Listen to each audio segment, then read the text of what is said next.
Well, Jim, on this topic of Tony Khan and his selling of the injury at the hands of the Young Bucks and Jack Perry, and Okada too, I guess. He's the biggest guy, but he just kind of let them do all the dirty work.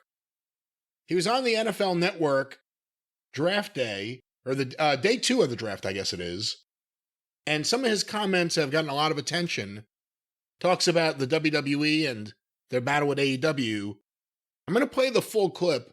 Stop me, let's break it up, let's review this. But instead of just playing the small snippet, I thought for the proper context, let's play the full clip. Yes, this program actually gives some context to things. Everybody else went for the 30 seconds of, oh my God! We like to see how the people got to the cliff before they fall off. Well, here's Tony Khan on the NFL Network. Because of that devastating Meltzer driver, which has been rebranded. Well, honestly, guys, they changed the name a couple months ago to the Tony Khan driver. Maybe I should have seen it coming in hindsight. Wait, you knew they changed it a couple months ago? I mean, wait a minute, Brian.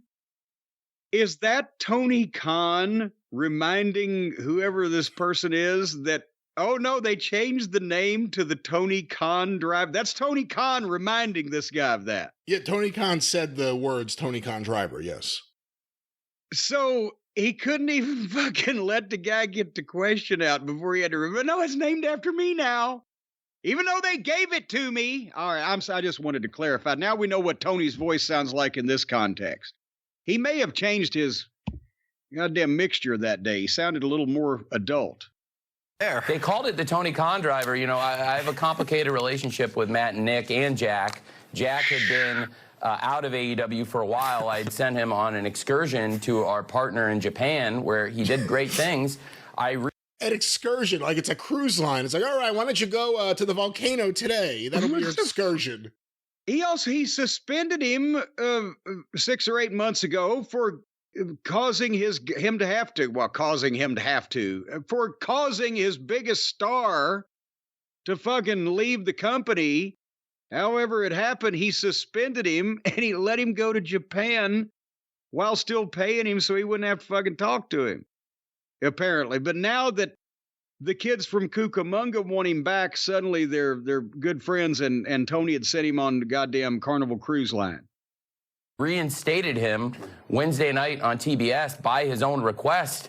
He repaid me by hitting me in the stomach with a microphone. Yeah. And then Matt and Nick pulled me up and gave me the Tony Khan driver, which is really a spike pile driver. Oh, my God. It's one of the deadliest moves in pro wrestling. Oh, my God. It's been banned in a lot of states. It's illegal in the state of Tennessee. It's been banned in a lot of states.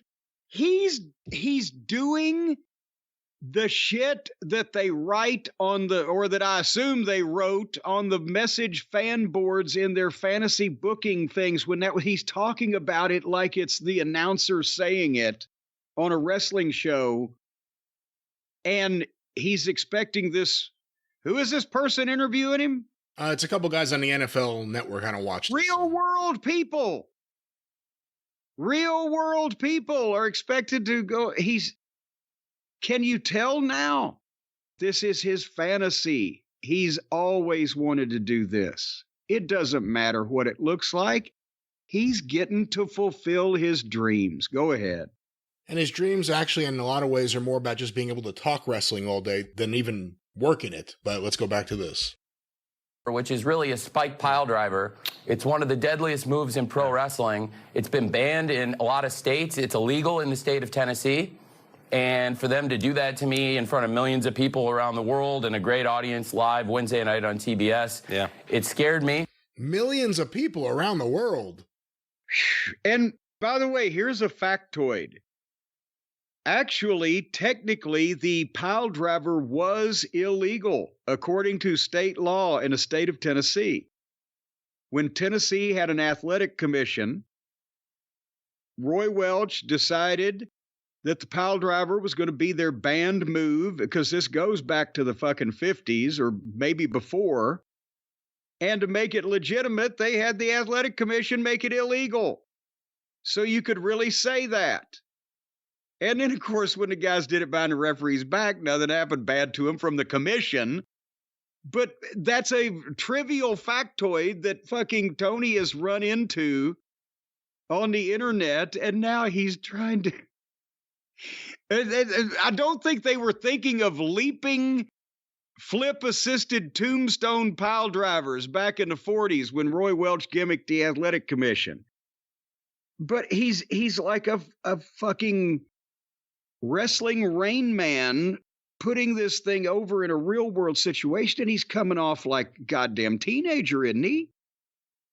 Let's go back to Tony Khan. And it scared my family, and I just feel really lucky that I'm here at the NFL draft and with the Jaguars and able to still be working at the Jaguars and AEW right now. Yeah. 2 days after this happened, by the way. Yeah. 2 days after he had his neck broken. Devastating injury. Why, you know, when I called my fucking personal injury attorney, Trickle Down and Drip, and told them, Yeah, this is Tony Khan performing, and it's not good. But again, there's more. Let's go back to this. And you could hear the folks who came to your assistance yelling, what the hell are you doing? This is a billionaire. You got to be careful. His father, Shad, came into the ring. Yeah. Does Shad tell you, like, you got to stay out of the ring? Like, is he concerned for your well-being here? No, he was very angry at the people that assaulted me. My dad loves AEW, and he's a big fan of what we do. Wednesdays on TBS and Saturdays, just like tomorrow night here in Jacksonville on TNT every week. He watches every. He's so badly hurt that he's plugging the show. He's so badly hurt that he's plugging the schedule. And also, that wasn't even the question. The question is Shad telling you to stay out of the ring, not get out of the wrestling business, which is the advice that should be proffered at this point. But he said, stay out of it. Oh, no, he loves what we do. He's mad at the people that did it to me. That's not even the... But plug. Pre-show. And one more time, when Punk yelled at him and called him a clown and said, I quit, he was in fear of his life. But now, not only is he not saying, I'm not going to fire these guys, I was not in fear of my life, but Shad was so upset at these people that did this to me, then fire them. They actually hurt you, not yelled at you. There's no logic to any of this. Yeah, again, the thing when Punk got fired, they did that on TV. He made that announcement on TV. Yes. There was no reason to do that. That's the only time they've mentioned any of this on television. On television, Jungle Jackoff was never suspended. On television, none of the Buckaroos, Punk, nobody was suspended for their altercation. They were stripped of the titles, and we were never told why. Then maybe a suspension here and there might have dribbled out accidentally over the next several months. But if you just watch TV, you don't know what the fuck was going on with any of this, except Tony Khan fired CM Punk about 6 months ago, and everybody was like, why? 'Cause I was scared for my life. And then they show the footage, and nobody would be scared for their life. And then people actually assault the same motherfucker and goddamn put him in a goddamn neck brace, and he wasn't scared for his life. Is there more? There's more. Oh, there's more. And he never expected something like that. It's never happened before. You know, AEW, we've been doing this for 5 years.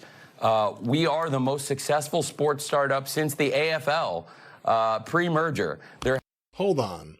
The most successful sports startup since the... What about the UFC? I mean, we don't know what parameters to meet that criteria are going on in Tony's tortured mind that has no speed limit in it. Fan appeal and revenue. I find that hard to believe. Hard to believe. Somebody needs to do some research if we could get some parameters on how he's making that statement. Is AEW more popular than the original run of the USFL? I guess maybe so. Only in certain towns did it really have a big audience. But let's go back to this. Mr. Startup himself. The bootstrapping Tony Khan.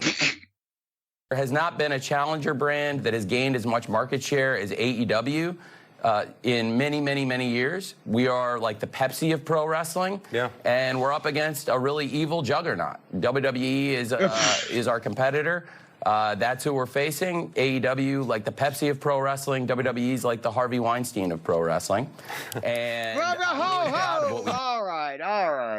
all right.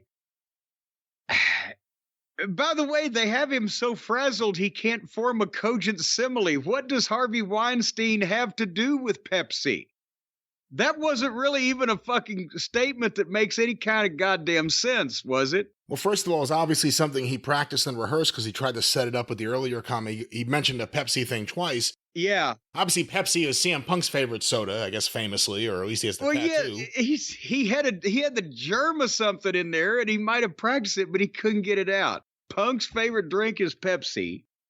Goddamn, Harvey Weinstein came in here somewhere because of Vince McMahon's sexual crisis proclivities. Management. He has a crisis management PR firm, something the AEW may want to look into at some point instead of doing their own fucking PR. But no, Vince hired Harvey Weinstein's crisis management guy, I believe. And also, in the news, Harvey Weinstein, shockingly, he's about to get a new trial in New York State. Well, and good for Harvey. He should go on trial across the country. I'm sure it would draw big crowds. But nevertheless, that statement was, it's supposed to be, he's talking about a market share competitor. We're the Pepsi, they're the Coke. Or we're the Puffs, they're the Kleenex. Or whatever the case may be for the major well-known brand. But instead, he's trying to knock people with some kind of cute little line here that has all these double meanings, and it doesn't have the original goddamn meaning. So it's just saying something for saying something's sake. No, AEW is not Pepsi, because Pepsi was still a lot more goddamn popular than you were, even when Coke was more popular. And secondly, he's late on the Harvey Weinstein, isn't he? Because that's the WWE, the reason why another of the reasons why they're taking off, because they're Vinceless. They're a new company. You can't fucking hit them with that anymore. That hurts them. You know, that's one of the things that AEW had going to their benefit, was that Vince was there. And now that Vince is gone, the boogeyman is gone.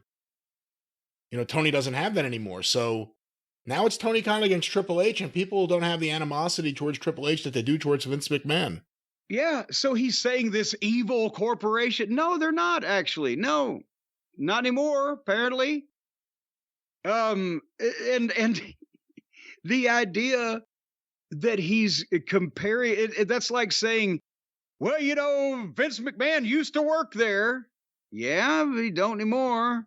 Well, but he did. He built the company. Well, but he's gone. We're kind of not talking about him anymore. That's the thing. They're not the evil empire anymore. It's a new day, and people like Triple H, they finally decided not to make the company the heels over there at the exact point that this fucking genius, this goddamn Rhodes Scholar, is making his company the heels. Because now he's the evil billionaire. Right? Because he's got these fucking pricks working for him as EVPs. It's the same thing all over again. Deja vu all over again with poorer performers and smaller time fucking players. So what is he fucking trying to pull here? As he comes off to all these people looking like a goddamn mark with a neck brace, thrilled at his participation in a fucking angle, and people in two different sports are laughing at him. I always say it, we're just going to see more of this. It's not going to get better. It's only going to get worse. Look at the radical transformation of Tony Khan from the beginning of AEW to now. And now, desperate times call for a desperate man. And he's seemingly acting desperate. He's got all the money in the world. The pay-per-view apparently was down, but still apparently was in the range of 100,000 buys or something. Ratings are going down. People keep trying to spin it. Interest is going down. Ratings are going down. Crowd attendance going down. Overall feeling about the product, cold as ice. They just had a pay-per-view, new world champion, who the fans chose. The fans chose Swerve. He was a heel. They started liking him, finally got his moment, even after the booking cooled him down, got his moment. They didn't treat that in any respectable way on that show. The IWGP World Champion was on that show a couple times, not the AEW World Champion. So no one was talking about that. Everyone's talking about the angle. A lot of people were laughing about that because of the nature of it and who was involved in it. And then the rest of the week, Tony does the NFL draft in the neck brace. Some people think he's doing a good job. A lot of people think he's looking like Tony Clown. And then he makes these comments. And this overwhelms everything else. Is anyone talking about Collision or Rampage? Or are they talking about Tony Khan comparing WWE to Harvey Weinstein? They put their foot in, it's not even their foot in their own mouth. They trip themselves. They constantly booby trap themselves.